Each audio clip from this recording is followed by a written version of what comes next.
little windy out here, so I don't know if everything's going to be able to be heard today, but prayerfully so. Welcome, though. Those who are watching on YouTube and those who are watching live on TikTok, those who are listening on the podcast. We are excited, thankful, and ever so grateful for your presence. Thank you to everybody who is on whatever platform you might be utilizing today. As always, this is Pastor Kofi, aka the Shadow Band One, Pastor, Servant of Christ, where we are always changing lives one mind at a time by being the voice of the voiceless and speaking the unspoken. May the words of my mouth and the meditation of my heart be acceptable in Yahweh's sight. He is our strength and our Redeemer, and it is in His name, which is His authority, that we pray, praise, proclaim, project, and protect this message. Amen. Amen and amen again. So, thank you for joining. We appreciate your presence here on this rising. Going to get into subject matter, and remember, we're going to be on the podcast. We're going to be on the podcast later on, doing our weekly episode that comes on that podcast. Shabbat Shalom. Minister Anais will be teaching from 9:15 a.m. to 9:45 a.m. Eastern or New York time. You're welcome to join us. You have to have the Podbean app to join us live. You can, of course, watch or listen to the podcast anytime later that you see fit. We will also try to make sure that we get that voice recording for you all, so we can make sure that we put that on YouTube, our new YouTube channel that we are presenting, which is hashtag Find the Kofi, hashtag FINDKOFI. Once again, as always, we give all honor to the Most High, Yahweh Elohim. We give honor to Him for my wife, the Honorable Maya. We give honor to Him for each and every one of our family members, each and every one of you, each and every one of those who will like what we're doing, not like what we're doing, etc. I am a little further away from the phone than usual, the device for TikTok, and even the device for YouTube, and even the device for our podcast. So I might not be able to catch all of the questions, or if you see me doing a lot of leaning in like that, it's because I can't really read everything going on. So if I didn't say Shabbat Shalom to you all, I see a lot of you coming on already. Please forgive me. I think I saw Sister Sonia on there. Might have seen Sister Shantae sharing the live or something like that. But we're going to get into this topic, this subject matter on this rising. So I'm not sure how this will flow, whatever. If you got your Bible, your notes, if you're screen recording, if you're taking mental notes, whatever, we hope and pray that you're ready to go and ready to flow with us, because we're going to introduce a concept for a lot of people to where a lot of us have an issue with this one specific thing that we're going to talk about. And because people don't like when we talk about, once again, I get so many people, you're racist because you dare talk about race, you dare talk about black or white or color with the Bible, and you're a reverse racist type thing. And I don't think people comprehend this simple concept, or this simple sept, really, right? That comes from a precept. The precept is before race existed. Their sept, therefore, is based off of race being a color, when race really is a competition that led to a color, and now people are one with the concept, right? For those of you who know the difference between precept, sept, and concept, right? Precept is the environment that a sept, an idea, comes from, that allows people to become one with that sept, that idea, which we call a concept, okay? So I wanted to talk about what things look like before race, because race is a social construct. I'm not one that's lost on, but we must talk about race if we're going to be honest about things, because if we just simply be honest, we all deal in a society where we learned about race, right? So if we all deal in a society where we learned about race, then it's going to be kind of difficult to act like race doesn't exist if race is something that's there. Heck, when you sign a document to get a bank account, they ask you what your race is. So your social construct, as much as people want to say it's not real, apparently it's as real as your straw man, which we know your straw man is not real, but you still are taxed because of your straw man. Benefits and privileges, you don't have to accept them from the government, but you still get it. We know that the Social Security number, when it was originally written, wasn't even supposed to be used for identification. Heck, if you're old enough and you look, if you have your original Social Security card, look at your Social Security card. On the older ones, it actually says on there, do not use as identification. Why? Because that's not what it's supposed to be used for. But since the IRS wants to know everything about you, and now it used to be you didn't even need a Social Security card until you were an adult. Now babies are born with them. Why? It's a social construct, but we're still using it, correct? So it's very important that we comprehend the social construct of race is something that people are using to be able to talk about the Most High. And so we have to go before that social construct. That's why I try to tell people, we talk about racism, we talk about slavery and things, but I'm trying to get you to comprehend that those things are part of a more sinister program that's being used for everybody, right? Just because Israel is the focus doesn't mean that it's not spreading to the whole world. Just because black folk are the focus doesn't mean it doesn't spread to the whole world. And if you don't get that, then you won't understand why you're still, many people who are watching from the United States of America are really watching from the prison of the United States as debt slaves, right? Before race existed, the Bible was there. Before the Council of Nicaea, the Bible was there. You see what I'm saying? Before these things. You said it's the cost of doing business in society, social security number. No, it's not. You don't have to have a bank account with a social security number at all. You can go to college without a social security number. You can start your own business without a social security number. You could pay taxes if you feel like paying taxes. You can pay taxes without a social security number, right? Somebody attached that to you. The social security number is not supposed to be used for identification. I'm telling you, if you go and look back, just go back. Those of you who are old enough, look at your social security card. If you still got the older one, it says clearly on there, I think it's on the right-hand lower corner on this side, it would say, do not use for identification. And when the IRS started using it for such and started telling everybody to use for such, the Social Security office came to this IRS and said, stop telling people to do that. The IRS said, no, we want to make sure that we know everything that everybody does. And we're trying to tax people, and people lie about how many children they have, and people do this and people do that. So if we can just make sure everybody has a social security number, we can just track everybody. It would make it easy for us, right? So once again, people coming about division. Yeah, before you're talking about division, race was something that came after. So race is something that my people, or that the Bible, or that the Most High, or that even people when I'm talking about race, I didn't come up with the construct of race. That's why I said we have to go back before race. Before there was a Willie Lynch syndrome. Before there were people that said, hey, because we're blonde hair and blue eyed, that goes back to the Greeks. Before people said they were blonde hair and blue eyed and that made them better and therefore more suited for royalty. And they meant that not just against black people, they meant if you had brown hair. They meant if your skin was just a little bit darker than theirs. Right? Before race, there was the kingdom of heaven.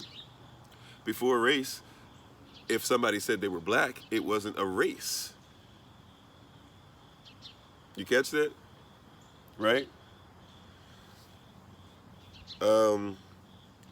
Not even sure. Somebody, my wife bought it for me. I think it was, I know it was from an African family. I'm not sure where that African family was located. I'm not even sure what tribe they were, but yeah, I do like it though. But before there was race, it was okay to be black. You know that, right? People who say, oh, there was no such word as black until the 1600s, you hear people say that. That's foolishness. Kemet literally means the people who are black, right? And chemistry comes from the word chemistry, which is the study of the culture of the people that are black. That's what that means. You see what I'm saying? Ethiopians are known as the people who are blackened or burnt by the sun. Before race became a construct, it was okay to be black, and it just meant it was just part of who you were. Now people say, I'm colorblind. Don't be colorblind. Being black is part of who I am, and that's okay, right? And being white, by the way, white was never a word that was used for people before race. Before there was such thing as racism, white was not a social construct yet. So if anything, we should get away from being white at all, because white was never a thing until somebody was trying to say that this right here was white. By the way, this color is not even white. If you know how colors work, this color is not considered to be white, because white means to be bright or white means to be clear. It does not actually mean a color. You see this? But before race, we knew that. After race, people are arguing, well, you hate me because I'm white? I can't hate you because you're white, because you're not even white. You got color. If you had no color, then you could be white. But since you have a color, you can't even be white. But somebody taught you were white.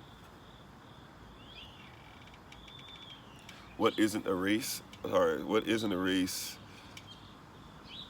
It's a forced distinction. A forced distinction, okay, if that's what you want to call it, but there's nothing wrong with me saying, hey man, you got brown skin. Hey man, you got, I don't know, you have mahogany skin. Hey, you got blue-black skin. Hey, you got this and that. And it just, man, that's cool about you. Right? All of us have distinctions. Heck, there's a whole bunch of leaves on this tree. They all look to be the same, but if you were to study each leaf, they all have a distinction. It doesn't mean they don't belong to the same tree. We knew that about each other before race, right? We knew that before somebody told us that race was everything.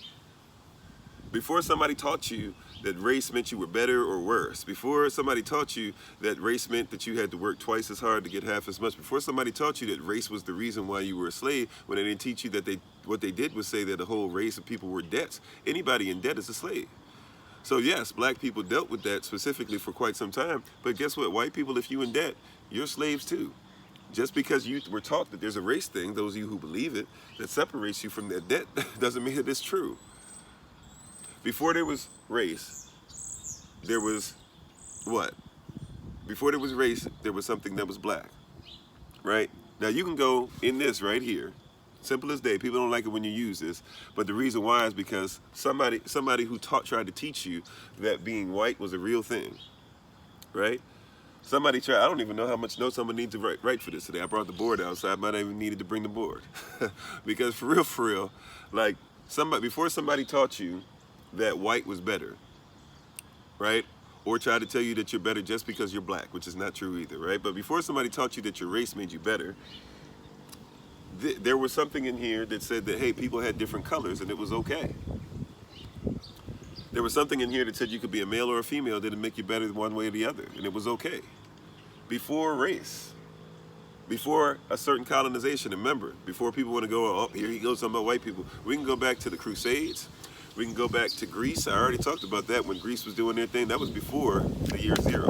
Forgive me for the wind. I apologize. I hope you can hear me out here. Hopefully the wind doesn't pick up. We pray that the wind dies down in the name of Yahshua Mashiach.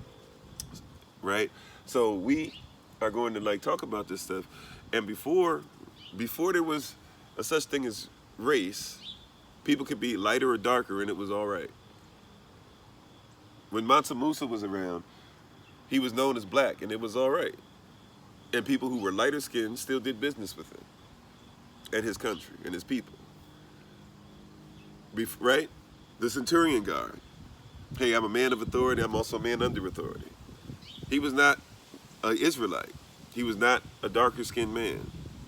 Right? Yet at the same time, he still was honored by Yahshua, who said, I've never seen such faith even in all of Israel. That was before race. Now, a black Hebrew Israelite, some of our black Hebrew Israelite brethren, not all of us, a lot of us have since, but some of us, I'll admit, will say, we hate all white people are Edomites, all of them are the devil. I don't say that, but a lot of them would. And so since they say that, they can't understand that, hey, this is a dude that doesn't look like you that's getting props from the Most High, from the Messiah, from Mashiach, right? Or a white person who would say, who wouldn't even be able to assume that you have a white person, we're using those terms, right? A white person who can't even get past the fact that a black Yahshua HaMashiach exists to be able to speak to a white person. This is why we have this whole huge conversation and argument and frustration, right? Because before race, it was okay for this to be the thing. A lot of people don't know it was all right for this to be the standard. Don't even know what the standard is because race took this away because people were concerned about making sure that their race had to be on point. So you had to start hiring iconoclasts and all types of people to change a whole perception of who somebody is, right? So that you could be with this right here, right? Which led through history this right here, and really has you now where you keep up this right here.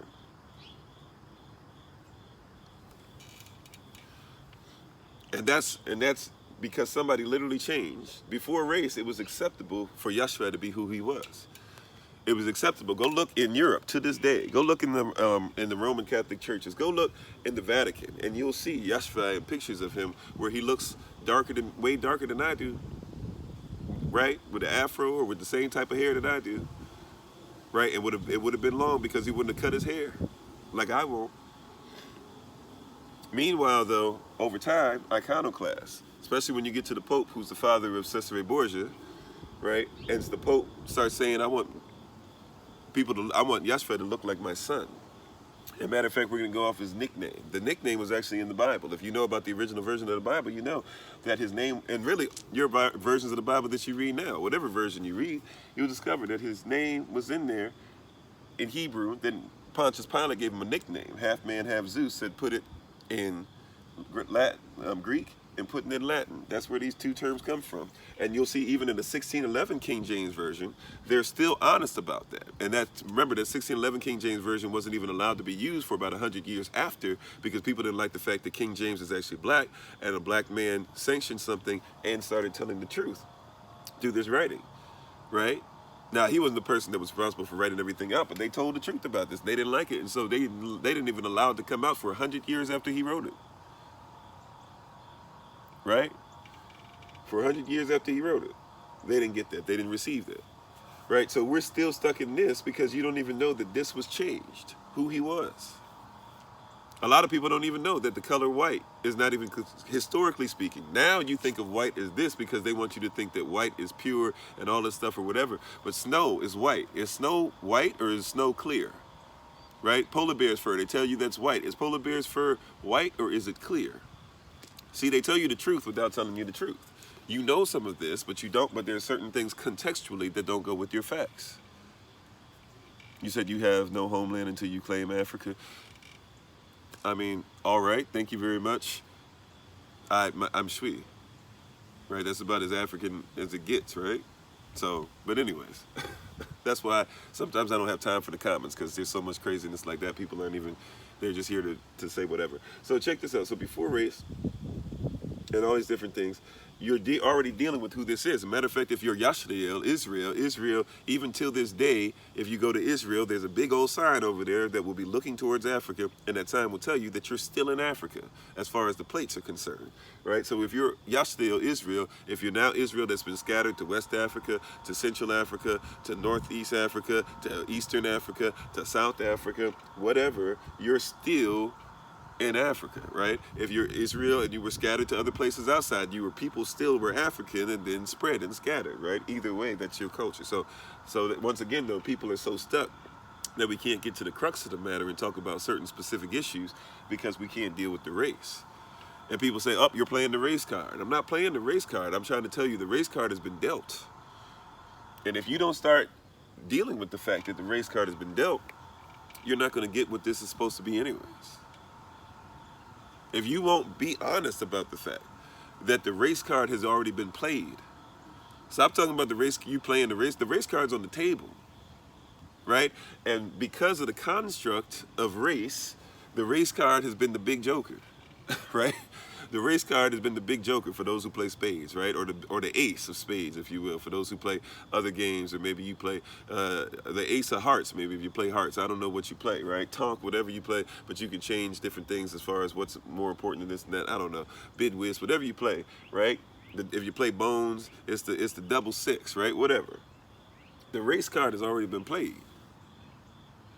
It's on the table. So we have to go before somebody started playing that card. For those of you who don't like what I'm saying, because you think I'm playing the race card, I'm trying to tell you we have to start thinking, what did this stuff mean before somebody told you it was about black or white? Yes, Israel is black. That's, people are going to be mad at that part, what it is. But Israel is African. Even where it's located, and even if you want to say the people who say that they're Israel or not, now they want to say that they came back to Israel and it's their land. Well, where did they come back to? They still had to come back to Africa. So even if you believe that I'm wrong in that, they still came back to Africa.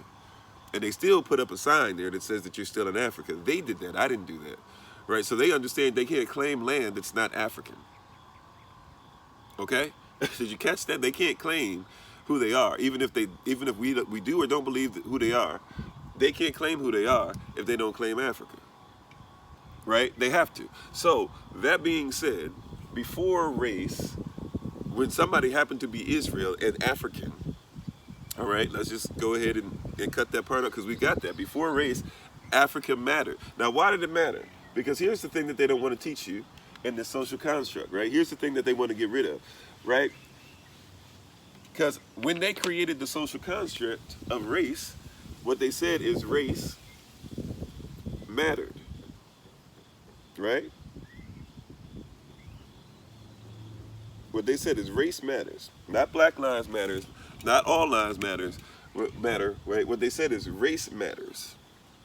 That's what they taught you when they said that white, black, all this stuff. When they put the stuff up, when they came up with the theory of evolution, the full title of the book is what? The Origin of Species, the Theory of Evolution, the Struggle for Survival of Favored Races. That book was written to be able to get you to talk about race mattering and which race was on top. And then his cousin wrote the book on eugenics, right? To make sure that you understood the genes that help people to understand that white people were on top.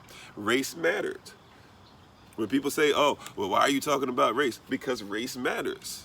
You told everybody that race matters. And here's the deal. When people want to talk about don't be religious and talk about race, and they want to skip over the fact that Malcolm X was a minister, and they want to skip over the fact that Dr. Martin Luther King Jr. was a reverend, let's go to this, right? And they want to skip over the fact that Marcus Garvey is considered to be a prophet.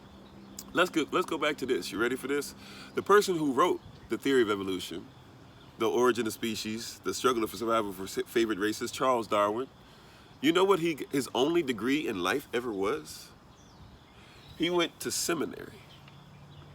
So this was a preacher who wrote a book preaching on evolution, saying that white men were better than everybody else. It was religion, because before race, your color of your skin wasn't a religion. But after he helped with that book, the color of your skin, white supremacy and all that stuff, it has become a religion. It's part of your religious duty. Check out what Willie Lynch said, right? Willie Lynch, he helped it to be a religion too. It was a religion of race. Before race, your color was not about your religion. Go back to the Crusades. Let's go back some. The Pope. I talked about him, the Pope. Well, we're talking about a different Pope, actually. There was a Pope, the Pope who started the Crusades. You know why he started the Crusades? Is people were fighting against each other too much. He's the King of Kings. The Pope is supposed to be the representation of Christ on earth. That's what he's supposed to be, right? So the Pope is supposed to be the representation of Christ on earth. He sees all these white people fighting against each other. The Europeans are fighting against one another, and he's supposed to be the king over the Europeans. He doesn't really care about them fighting against each other, but they're starting to kill each other off. He says, you know what I got to do? He says, hey, stop fighting each other. He says that black and brown man over there in Israel, you know that Israel is supposed to be ours, because we're really the people of God, because we're really, God, that white deity, because Elohim and God are two different deities. But he says, we're really the people of God, right? And we go back to lineage of Justinian and Theodora, who told us that we could go ahead and be over this stuff, right? I'm tired of you guys killing each other off. He said, instead, go fight those black and brown people who are evil, who are possessing our land. And then he gave a promise, the same thing that we get mad at for, Muslims and stuff, who we want to say they blow themselves up and they're promised all these virgins and stuff. That's what the Pope said. He said, if you go over there and you fight them, I promise you that you'll go to heaven, and I'll see to it personally, because he said he's supposed to be Christ, right? So he said, I'll see to it personally that you're going to receive all these virgins when you go there. That's what happened. And people said, man, that sounds pretty good. And they went and fought.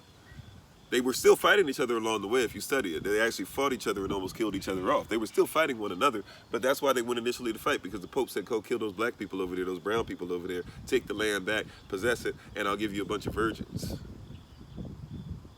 So they were the ones talking about race. They twisted it, right? There's even a version of the Bible that we know that's real, that you can go to Monticello. I've been there, Thomas Jefferson's house. And you can go there and look at this Bible. It's called the Slave Bible, where they would rip pages or whole books out. They didn't want people to know about the book of Exodus, because they didn't want slaves to believe they could get free. Nat Turner, he read the book of Exodus. He found out about it one day. It was like, wait a minute, maybe I can be like Moses. And that's what he said that caused him to do what he did, right? So Lyndon Penland talks about the book of Exodus, and he's known as a Moses for the Bahamas, but I'm looking for somebody else. Toussaint Louverture in Haiti, Haitian Revolution.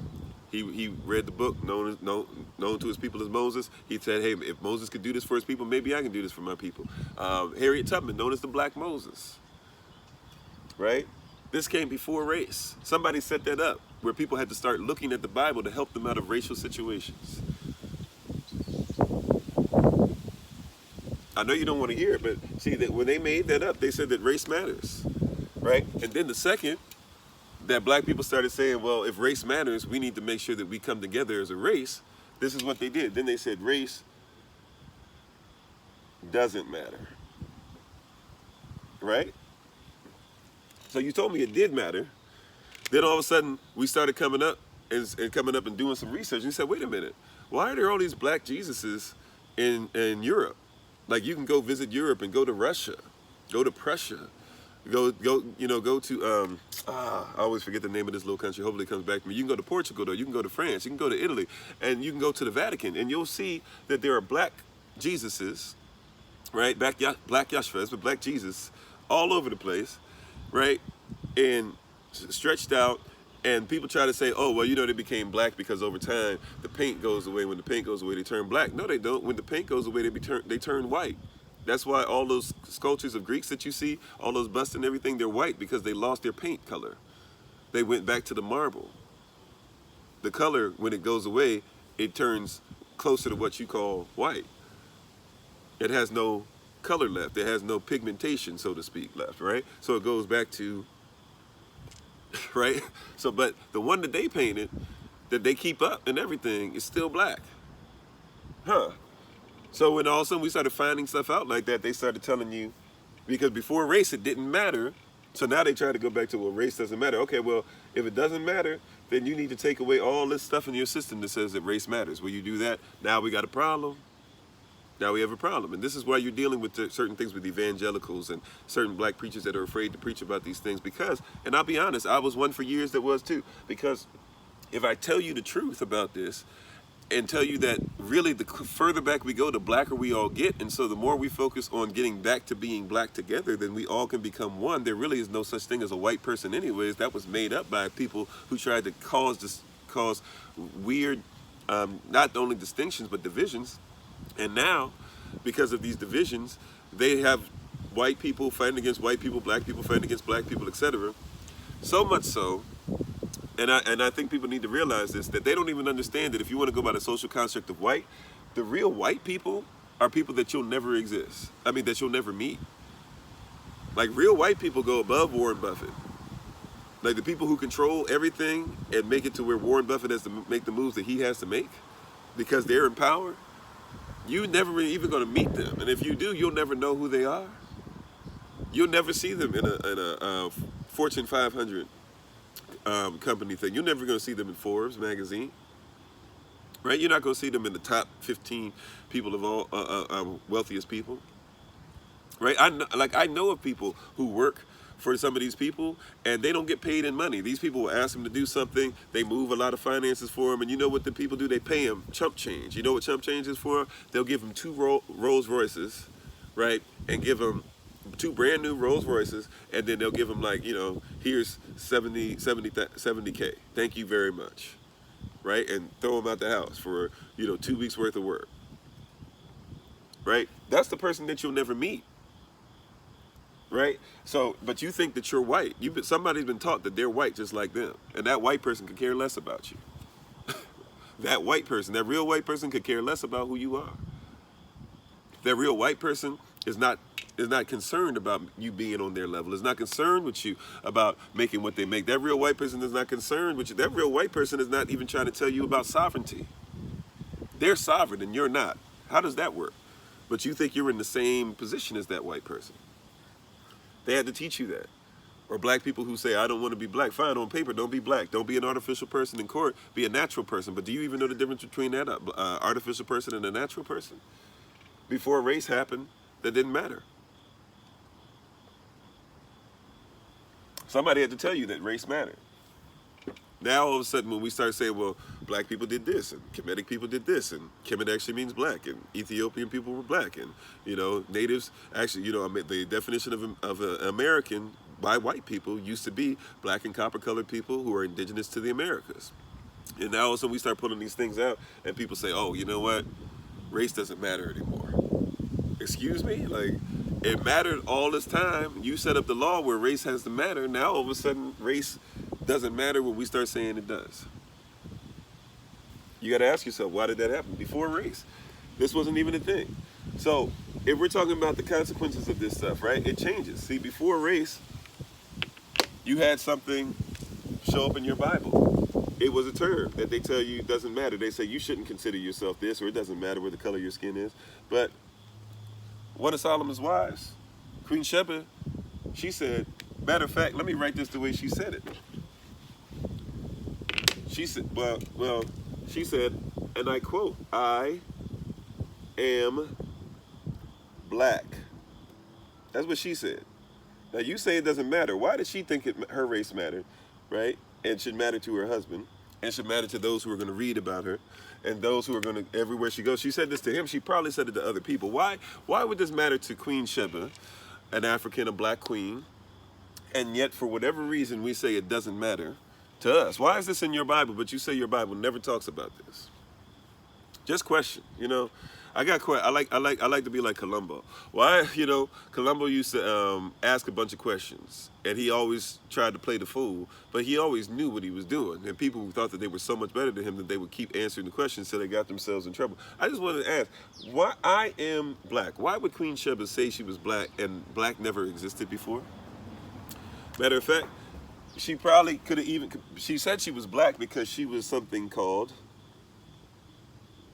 Cush, which still exists today, by the way, right? And Cush means black.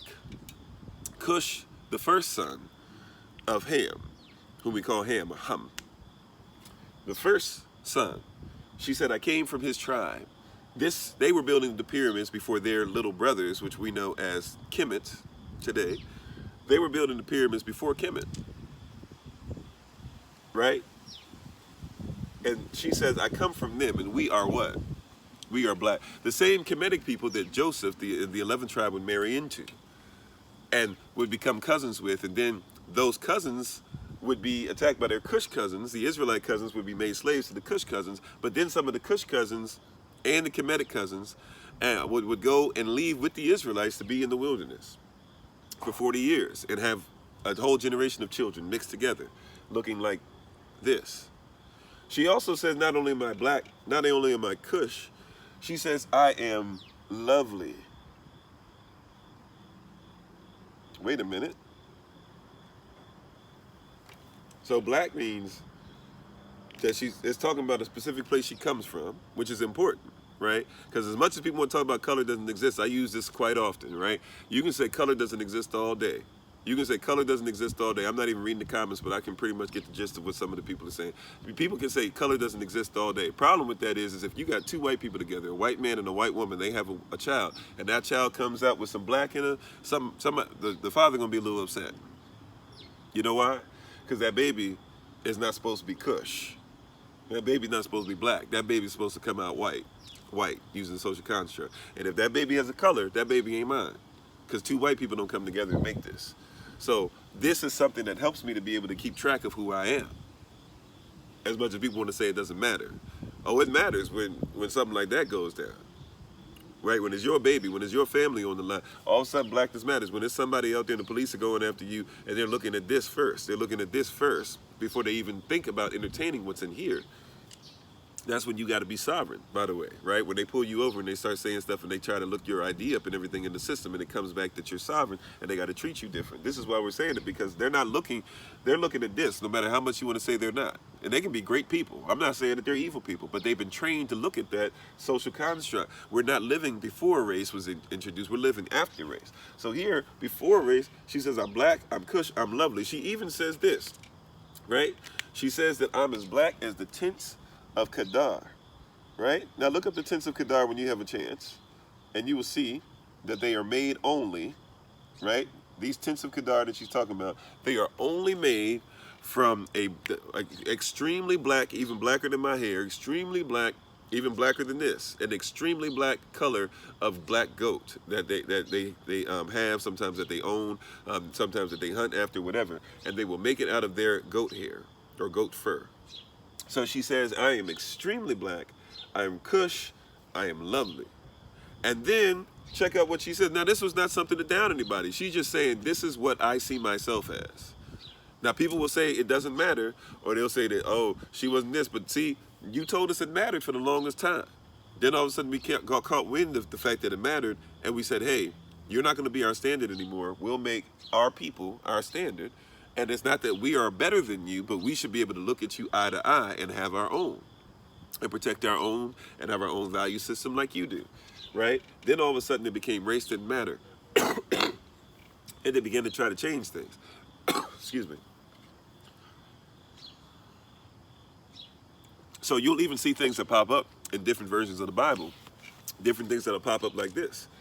where it'll say, oh, and my husband is white and ruddy. Well, first off, that's a terrible translation. That was done on purpose. You can tell somebody changed something, because that word white, once again, that's not what it said. And you can see this even in other versions of English Bible. So I don't even have to go to the Hebrew to even just show you straight up that that's garbage, right? I can actually just go, right, Sudan, right? South Sudan we're talking about Ethiopia, we're talking about down there where they like dark skin. The darker skin you are, the whiter teeth and the darker gums you have, the more attractive you are. They still use that standard to this day, right? But, I'm sorry, but however, allow me to stay on track real quick. So we have all these different things that are going on, right? The tents of Kedar, she's saying, I'm lovely, I'm Cush, I'm black. Some people would even use the term, some versions say I'm dark instead of black, because they don't want to just outright say that Cush means black. So, okay, I'm dark even. We can even put that there, right? So I'm dark. Now, let's get to one of the things on here, though. Now, some versions of your Bible will say, my husband is white and ruddy. And when people hit you with ruddy, they try to say, oh, it means like red, so just dark red, like brick. No, because even if you get the healthier the earth, or even the redder the earth is, the darker it gets, the closer healthy earth will start looking like black earth, right? For example, if we're dealing with sand, right? If we're dealing with sand in, I don't know, Hawaii or something like that, if you've ever been to Hawaii or other places, and that's new earth that's just starting to come out of the water in comparison to some of the other earth. When you deal with black sands, you're dealing with new earth. It's fresh, it's healthy. Not that much stuff has happened to it, right? It hasn't been around as long. You're dealing with black sand. You're dealing with sand that the volcano just helped to be able to create, right? It's dark, it's new, it's fresh. That's going off of Eurocentric science even, right? So we're saying the same thing.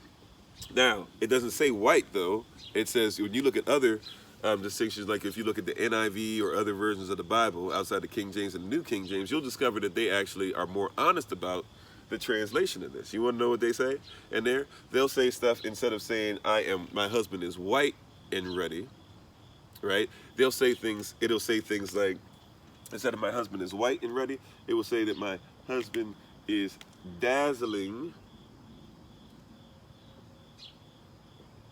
and dark. See, they replaced the word dark, but once again, or the word white with, or the word bright with white. Remember, the word white is talking about bright. So when she said that my husband is bright or dazzling and ruddy or dark, ruddy for them meant dark. They use the term ruddy because they're trying to tell you it's red, but they're like, well, it's not really black. But no, she said she actually used the same term. When you study it, you'll see that the same term she used for herself, she used for her husband. She's talking about King Solomon, correct? Because this is the Song of Solomon. So if she said the same thing about herself, the same word that she used for herself is the same word she used for her, and she compared herself to the tents of Kedar, black goat's hair, and or black goat's fur, and the people who come from Cush, extremely dark-skinned people, right? And she said that she is dark. She is you saying, I'm dark just like you are dark. You see that? And you put those together, but then she didn't use the term white. She said you're dazzling or you're bright. You know, like when somebody says, man, that's a bright young man right there. You know, Solomon is supposed to be the wisest man who ever lived. So she said, my husband is bright. He's dazzling. That's what that word actually meant. Before somebody changed it. He's dazzling. He's amazing. He's smart. He's intelligent. He's great. Talking about a black man being this. Now, if you have a whole thing, right, before race, there was no problem with this. There was no problem with us just saying that, right? However, after race is introduced, what happens? After race is introduced, then I have to do what? I have to begin to hide this. So this term bright becomes white. Because Solomon can't be a black man who's lovely and as dark as the tents of Kedar and who's Cush. If black people, if black slaves, they weren't even considered to be people, right? So if black slaves ever found that out about themselves, what would they do to us? Would they keep going for the same mess? Wouldn't they maybe try to, you know, make their own communities and grow and maybe leave us alone, and possibly there'd be more revolutions. You know, we only think about 1 or 2 or 3 revolutions that you've ever, you know, slave revolts that you've ever read about, but there are thousands, tens of thousands of slave revolts, right? Whether it was 2 people, 300 people, 500 people, a whole country of people who have came against this, right? So we can't tell people that he was dazzling, or that he was dark-skinned, or that he was bright, that he was intelligent. How can we lie and say, right? There's even pictures of Mansa Musa, right? Mansa Musa, who was clearly African, who was from Mali, who was the Mansa or the emperor or the king of Mali. And there's pictures in textbooks that show Mansa Musa as a white guy. All right, they had to lie. They still have to lie, because we can't go back to the time before race. Because if we go back to the time before race, human beings are just human beings. You can be a black human being, you can be a blue human being, you can be a gray human being, whatever, but you would be a human being. We can't go back to that, because if we go back to that, that actually causes unity and real white people who are above you, right? The same rhetoric they want you to argue on behalf of them to keep us separated would be the very thing that would disallow their power. It would be the same thing that would say, wait a minute, why do we have militaries, and a lot of these militaries, everybody looks like each other? You know, I know that they want you to think that the military is this diverse thing in America, and it somewhat is in comparison to others, but go to the Mexican military, they look like Mexicans, right? And even though you can say that's very diverse. The Chinese military, they look like China. The Korean military looks like Korea, right? The Japanese military looks like Japan, right? Why do we even have military set up on race? If you went back before race, we got to start asking questions about this stuff. Why is it that the churches look like white and dark-skinned and light-skinned and Chinese and Spanish? If we're supposed to be these places where everybody comes together, why is that? And therefore, if it's okay for all of that stuff to happen, then why is it when somebody says, hey, all right, Israel, let's do what Revelation chapter 12 says, right? Or excuse me, Revelation chapter 7, let me go to that. Revelation 7 says, which is make sure you're sealed, right, so that other people can be grafted into what you're sealed into. When we do what the Bible says, then somebody says you're being racist. But once again, it goes to the same idea. We can't tell you that the people that you study in here, they had no problem being who they were. And it didn't mean that if you weren't dark, you weren't a good person. It just meant, hey, where we come from, dark is beautiful. If where you come from, like, look, if you're Irish and you're Irish gal and you want an Irish man with a red beard and red locks and all that stuff, like, do what you do. That's beautiful to you, right? But there's no problem with me saying, well, that's just not what we do over here. Where we are, we like dark. We like hair that just grows. We like hair if it's in cornrows. We like hair even if you want to cut it or whatever, right? But we like things to be on our standard, not somebody else's, right? So these says all these things, then they lied about white and ruddy, but it actually said he was bright. Now here's another thing that says, then it even says about Solomon, when she keeps on talking about her husband, Solomon, right? This is before race and somebody changed it. This is just a quick example. Before somebody changed who you were, what your Bible said, and what your humanity was, before somebody did that, guess what it said about Solomon? She said that her husband also had locks, right? He had locks, his hair locked together. And she said that his locks were also black. Wait a minute. So what are we doing here? Why is it that we had to go through all this stuff? We have to go through back to original etymology. We had to make sure that we dealt with mistranslations. Why is all that? Because race came into the appearance. Race appeared. I didn't make up race. I didn't change any of this. I didn't write the original. I didn't rewrite the original versions. I didn't do any of that. I simply come up here and I say, why is it that she said all this in the Song of Solomon, right? And in the Song of Solomon, he begins to talk about things about her too, and her curves and all these different things. But we totally changed what they said. And even in English, we can see some of this stuff is making sense. And yet we totally changed this, or don't even deal. You know how many preachers will not preach out the Song of Solomon? Because if I preach out the Song of Solomon, I got to deal with 2 things that are taboo in church life. You know why? Here's one. One of them is sex. We act like sex doesn't exist and that people don't have certain sexual tastes, even though the Song of Solomon will talk about stuff including oral sex. Like Solomon says, let me eat of your garden. Like, I didn't write it.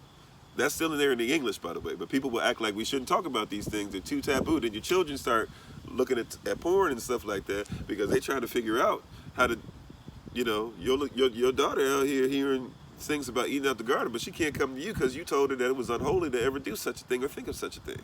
Then she go to the wrong dude who go out there and start doing that. Not only do he eat out the garden, but he put seed in the garden. And next thing you know, you're trying to figure out where you went wrong. Because we don't address stuff. So number one is sex. But then number two, if you deal with the Song of Solomon, you got to deal with the fact that Solomon and his wife are talking about what they look like. They keep saying how black and dark and lovely and curvaceous and how attracted they are to that. Right? I mean, before race, right? Before race, we didn't have to worry about, like it was just, oh yeah, Solomon's black. So what? You know, like before race. Before race, the Centurion guard, he happened to be a white man. He said some things. Yashua, a black man, actually like validated what he said, and they were cool with it. And he, as a white man, came on behalf of his black friend who was his servant, right, who was in indentured servitude, but he came on behalf of him when he was on his deathbed. He loved the black man. Nothing wrong with it. Before race, that was it. A white man could come on behalf of a black man to another black man saying, hey, just speak a word and I know that he'll be healed. And there was nothing wrong with it because they didn't look at the color of his skin, but what? The content of his character. Yashua, I seen you out here, you healing, you preaching, you proclaiming, you giving kingdom, things are changing, and I see the authority in you because I compare you to Caesar even. Like I know if Caesar says something, I got to do what he says, even if he's somewhere else. Well, I know that you come from a faraway place, so if you speak something, even without being present in this servants, in your family's, you know, your Israelite family's life, I know that it's going to do whatever it says that you do, right? Like that was a black and a white man having an experience together before race. Now, when we come together during race, we're not having that same experience because we can't even be honest about I am black. It shakes the whole foundation of the world. Oh my goodness, how dare you say that a black person could be of any value in the Bible, or why are you trying to say that race matters? I didn't say that race matters. First of all, the word race just meant competition, and I'm not the one who caused the competition between white and black people. That's not my focus. If you know anything about me, I'm trying to make sure that black people can be steady within themselves and get to a place to where they don't have to look at a white person as competition, so therefore they can only deal with them as one of two things. Either you're going to be with me or against me. And if you're with me, let's be with each other and make the main thing the main thing. But first and foremost, I got to get black people out of competition against themselves. Right? First and foremost, there are black people who are mad at me for talking about black being lovely and being dark and being Cush and being Solomon, right? There are black people who will come on here immediately and say, oh, look at him, he's Ricky Williams. I told you, like, I've told you guys, the moderators know better than anybody. How often, if I got paid $100, right, off of every time somebody called me Ricky Williams on a live, or came on and said, get your hair cut, or came on and said, your locks are breaking, and came on and saying, oh my goodness, here comes some other black person just pushing this blah blah, from black people first, I promise you, like, I would be a millionaire. I promise you. Like, as many lives as I do, it's gonna happen 3-4 times, and I'm gonna be rich. I would have investments, everything. I'd be straight, right?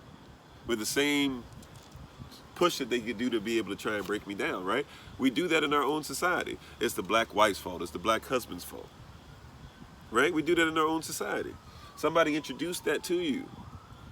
It used to be that you were all in together. And if something happened to you, it happened to all of you. And if somebody made a mistake, fine. You made a mistake, you need to deal with the consequences, but we need to come back together. Right?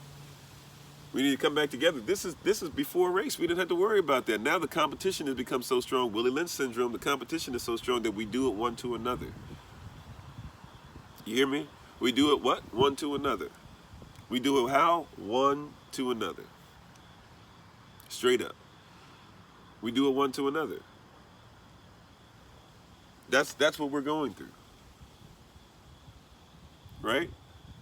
That's what we're going through, where it's more important to compete one with another. That's why you go out there and you get a hat. And you get a hat and you got to make sure that that sticker in hip hop that's supposed to be yours is competition. Right? You go out, you get a hat, you have to make sure it looks as new as possible. You have to make sure there has no creases in it. You have to make sure there still has the stickers on it. Sometimes you'll wear it with the tag on it. You got to make sure your shoes. Sometimes people are cleaning the bottom of their sneakers because they're trying to say that what I wear is fresher than you. You're in competition all day, every day. Go to the job, there's only 2 black men on the job, you gotta look better than the other black man because they only gonna let one up to the top. You're already in competition because you don't control your situation, right? because you're not in control. And so I'm not saying this to say that every white person you come into contact is evil. I'm talking about you got to do right within your own community, black man. Why does your woman feel like she's not secure? She feels like she's not secure because you don't have anything to secure her in. So we got to get this land together. Get your land together, black man, and set up the gates and set up the businesses and set up the things that women need so that your woman needs, that she can feel secure. Right? She shouldn't have to run to Eckerd's, owned by a white person, CVS, owned by a white person, Walmart, owned by a white person, right? She should be able to have a situation to where she can grow food in your land, right? But you got to work to getting your land first, right? That was before race. You did that. Now you're in competition, and so much competition that you compete against her. And black woman, you do the same thing to the black man. He keeps telling you he ain't heard. What is the environment that you set up to where, if nothing else, your king will be heard? He ain't heard at work. He ain't heard on the radio. If he's heard on the radio, he has to hear himself demean himself, and he has to find a way to go with it because there's not even any other music unless he's really, really, really searching hard to be able to find what he needs. He's trying to provide stuff in a religious base, that word that we like to use, religious, even though we use it wrong. He's trying to do all these things, and yet he can't even come home and have peace. Let the king come home and have peace in his own home. Let him be heard. I don't know if I've ever said it this way, but let me go ahead and say it this way. A lot of women don't like the fact that you come home from your job and she says, "How was your day, honey?" And you say, "It was all right." And you don't go through this long soliloquy. And she's like, "Why isn't he telling me this? Was something there? Is he hiding something? Why isn't he in touch with his emotions?" If he doesn't feel heard most of his life by his women, then why would he feel like he needs to tell you anything else and not be heard?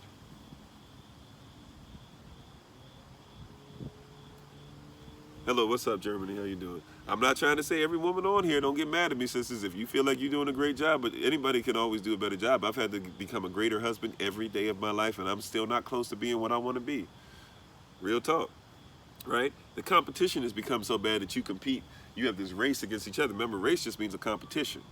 Race used to be a competition for Europeans to be against land, to get kingdoms, to get gold, to get silver. They even used each other as indentured servants, and then or serfs, and then as slaves. They used each other, and then they did stuff to Ireland. The English did, and then you know what they said? They said, these black people, darker people, seem to be able to do things longer in the sun, right, than other people can. And since they can survive longer, they probably make better slaves. And that's when race became about black versus white. That's all it was. But they had white servitude before they were looking at black servitude, because it was easier to enslave themselves. They could just raise up their own generation. And I'm trying to get people to understand, before race, they were already enslaving their own, which means that Americans should not be surprised when Americans are putting you further and further in debt, and then at the same time getting you to vote for their debt. How is it that you believe the same people that took you from millions of dollars of debt to now tens of trillions of dollars of debt, probably going to be 30 trillion by the end of Biden's term, whenever that is? I don't even pay attention anymore, so I don't even know when he's going to be out or whatever. I guess 2 years or something like that, whatever. So, in all this stuff that has been happening, you've been voting the same people into office over and over again. And they've been telling you, Democrat, Republican, independent, whatever. They've been telling you, we're going to get it right this time. Don't worry, black people, we got you. Don't worry, white people, we got you. Don't worry, Asian people, we got you. Don't worry, natives, we got you. They've been saying the same mess. And here you are coming up on $30 trillion of debt, when there was a time that you were millions of dollars of debt and were afraid of that. Now you're coming up on $30 trillion of debt. I think you're 28 trillion, right? You're coming up on 30 trillion soon, and got trust in the same people, in the same system that's taking you to do this. Before race, you would have called that somebody that was like, man, you evil. Why don't you call them evil now? Why has it got to be Black Lives Matter fault or All Lives Matter fault? They got you. They got us. They got us, people of Yah. They got you to believe in something that's anti-kingdom.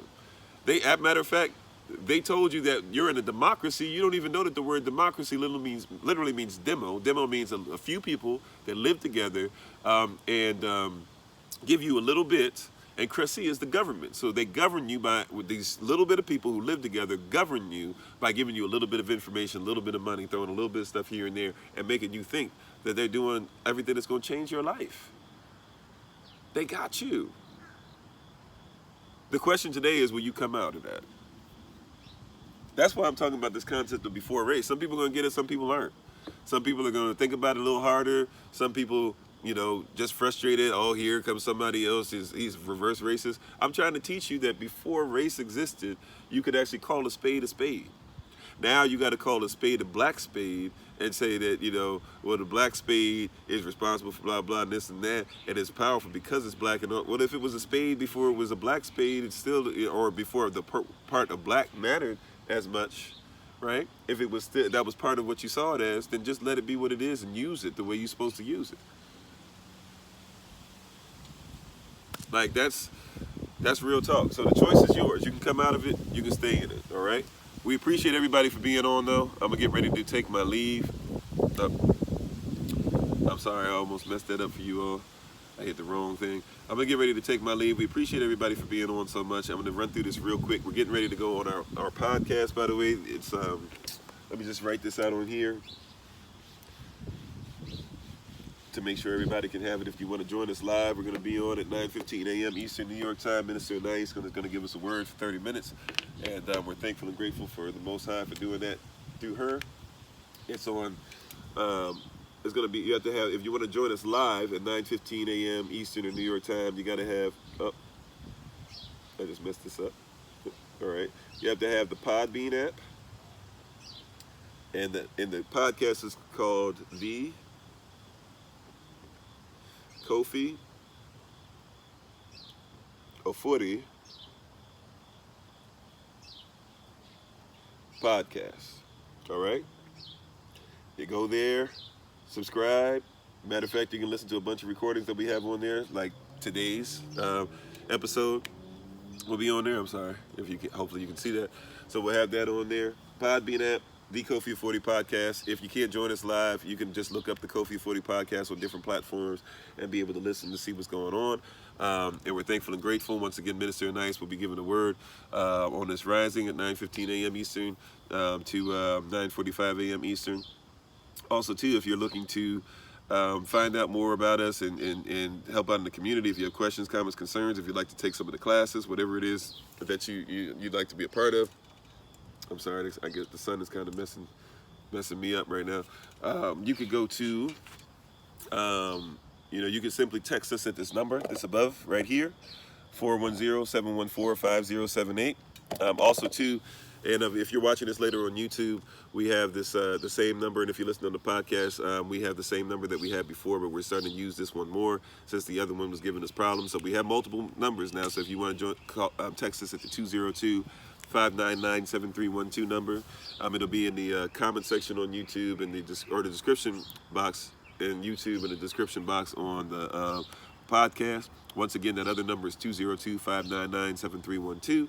Last time, 202-599-7312. You can look us up for more information at kofi-ofori.com, KOFI-OFORI.com. If you're interested in joining us for Yah's Land Project 83, we're asking families to donate $83.34 a month, meaning that they would have donated $1,000 over a year. So come October 2022, we'll be able to go out and possess the land and start to grow the food specifically just for our people, put up housing specifically just for our people, solar energy, running water, all those different things that we need to utilize and to be able to own within ourselves, studying different business practices and things like that. I found out some interesting stuff about Social Security cards. Once we get the land, and you can actually dismiss your Social Security number altogether, and you can get out of it, but you have to be able to prove. This is the key that people don't tell you. You have to be, so when it comes to your Social Security number, you have to be able to actually prove that you can take care of the elderly in your community. So once we have our own land, we can take care of the elderly in our community, and you can actually write out how you'll do so. Then you actually can say, hey, this is our community, this is our religion.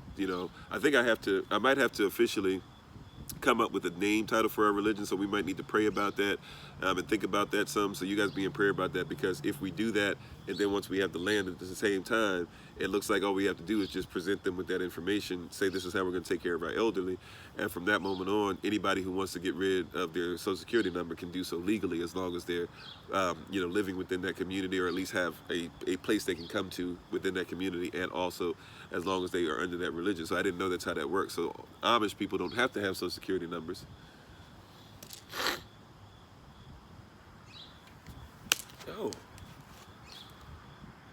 That's not, okay. It looks like we've been suspended again here on TikTok for content violations that they're saying that we did for selling goods, which we didn't do again. So I'm gonna have to submit an appeal for this again.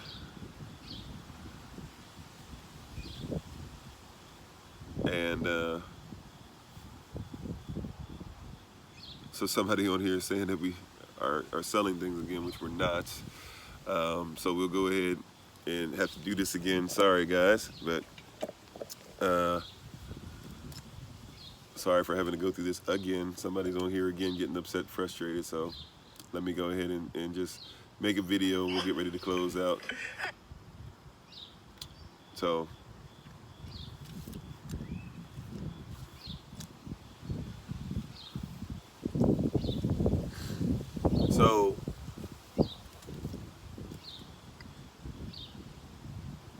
So here we are again, and we got people on YouTube to see this as well, and we'll have this posted again on YouTube later on. But here we are once again, kicked off the live. I guess this time they're saying they only want us gone for a week, and we have the other channel, of course.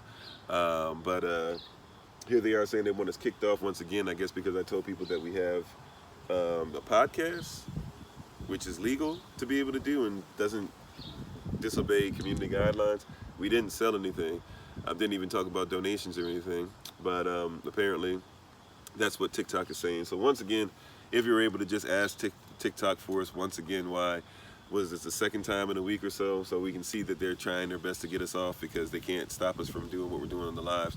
So if you could just go ahead and ask them what we actually were selling illegally, you know, as we get tens of thousands, you know, 10,000 plus people on at times now, I guess there's more people to be able to do this. And if you could just ask TikTok to get after. Oh, so here we are. I gotta try it again. I messed up. It went too long. All right, so check this out real quick. Just wanted to make sure that we came out, and we have this on YouTube too, for those that are still on with us on YouTube to be able to listen to this. TikTok apparently came up, or somebody apparently came up again, tried to say that we're selling things and selling goods and things illegally, and we didn't. We just simply said you could join us on the Kofi of 40 podcast. So if you know, you can see what's on the board here, you can see what we were talking about, and if somebody would like to just simply ask TikTok, this is the second time now within 5-6 days or so that we're having to deal with this, to where they're cutting the live short, that we're going to have to appeal it, and then basically by the next day probably going to be back on again. If you can just ask TikTok why they keep saying that, talking about the Bible or somebody being mad and they have the right to be able to just keep canceling a live. Possibly maybe it's because we're reaching hundreds even though we're being shadow banned, but they need to make that make sense, and if not, we need to take legal action. All right, so check this out real quick. Just wanted to make sure that we came out. All right, thank you everybody for listening. We appreciate the King, Queen, each and every one of you. I guess I'll see you guys soon on the podcast. Hope to see you there. Shabbat Shalom. Peace.